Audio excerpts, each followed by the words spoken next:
Replikasi DNA merupakan suatu proses penggandaan DNA sebagai materi genetik makhluk hidup. Proses ini sangat penting bagi proses pengembangan biakan atau proses pembelahan sel, yaitu pada fase eksklusif sel. Materi DNA yang telah digandakan kemudian akan dibagikan masing-masing sel yang baru. Kita ketahui, struktur DNA berupa double helix yang terdiri dari dua rantai untaian polimer yang saling berpasangan secara komplementer.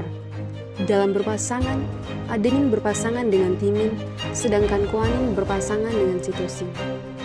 Adapun berbentuk pasangan tersebut dikarenakan adanya ikatan nitrogen antara kedua jenis basa. Mengetahui susunan basa dan pasangan basa DNA ini sangat penting untuk mempelajari bagaimana DNA duplikasi atau digandakan. Proses replikasi DNA membutuhkan penguraian terlebih dahulu untuk double helix.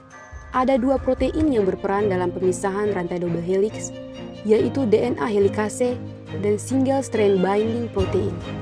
DNA helikase pertama kali diisolasi sebagai enzim yang terhidrolisis ATP saat menempel ke DNA dengan melakukan hidrolisis ATP. DNA helikase dapat menempel dan bergerak sepanjang DNA dan membelah struktur double helix DNA menjadi dua single strand DNA. Jadi, fungsi dari enzim helikase adalah untuk menghidrolisis rantai ganda polinukleotida menjadi dua rantai tunggal polinukleotida. Protein yang kedua adalah single strand DNA binding protein, berfungsi menstabilkan struktur single strand DNA. DNA yang telah dibelah dari struktur double helix dapat membentuk gulungan yang mengganggu proses replikasi. Dengan adanya SSB atau single strand DNA binding, ini dapat tetap harus lurus sehingga memudahkan proses replikasi DNA. Tidak perlu menunggu struktur double helix ini dibuka seluruhnya. Ketika sebagian dari DNA mulai terbuka, maka proses replikasi ini dapat dimulai. Apabila kita bayangkan, maka tentu ini seperti garpu yang mana kedua untaian memiliki orientasi yang berbeda satu sama lain, atau disebut anti-paralel.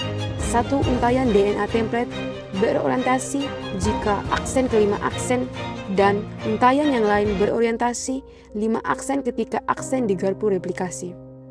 Replikasi inilah tempat terjadinya kegiatan utama proses replikasi. Pada saat proses replikasi terjadi di titik tersebut, tersusun kompleks multiprotein dan multi-enzim yang terlibat dalam proses tersebut. Replikasi dimulai dengan enzim primase yang primer. Replikasi inilah tempat terjadinya kegiatan utama proses replikasi. Pada saat proses replikasi terjadi di titik tersebut, tersusun kompleks multiprotein dan multi-enzim yang terlibat dalam proses tersebut. Replikasi dimulai dengan enzim primase yang dibentuk primer. Primer yang dibentuk berupa segmen RNA pendek yang dikenali oleh DNA polimerase untuk memulai replikasi. Kenapa harus dibutuhkan RNA primer?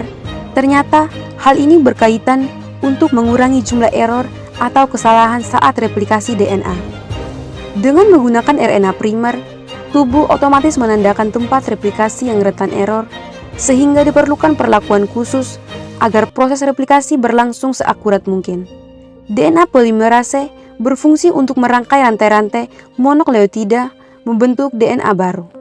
Enzim ini ditemukan pada tahun 1954. Proses polimerisasi DNA oleh DNA polimerase dimulai dari datangnya deoksinukleosida trifosfat bebas yang sesuai dengan pasangan basa dari ujung 3 aksen di karbon replikasi.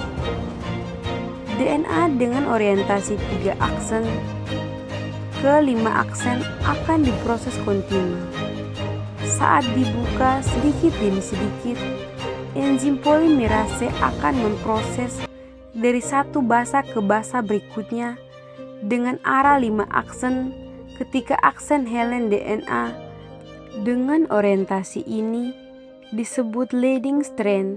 Adapun helai DNA dengan orientasi yang berlawanan yang disebut lagging strand, yang mana helai DNA ini berorientasi 5 aksen ketika aksen. sehingga proses replikasi tidak bisa dilakukan secara kontinu karena enzim polimerase juga bergerak dari arah 5 aksen ke 3 aksen. Oleh karena itu, enzim polimerase membentuk potongan-potongan pendek yang disebut fragmen Okazaki.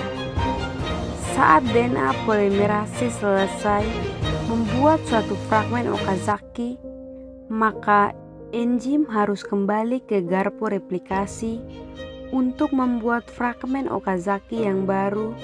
Setiap dimulainya pembentukan fragmen Okazaki baru, perlu ada RNA primer yang dicetak primase. Fragmen Okazaki akan selesai dibentuk apabila ujung 5 aksen bertemu dengan ujung 3 aksen dari RNA primer fragmen sebelumnya.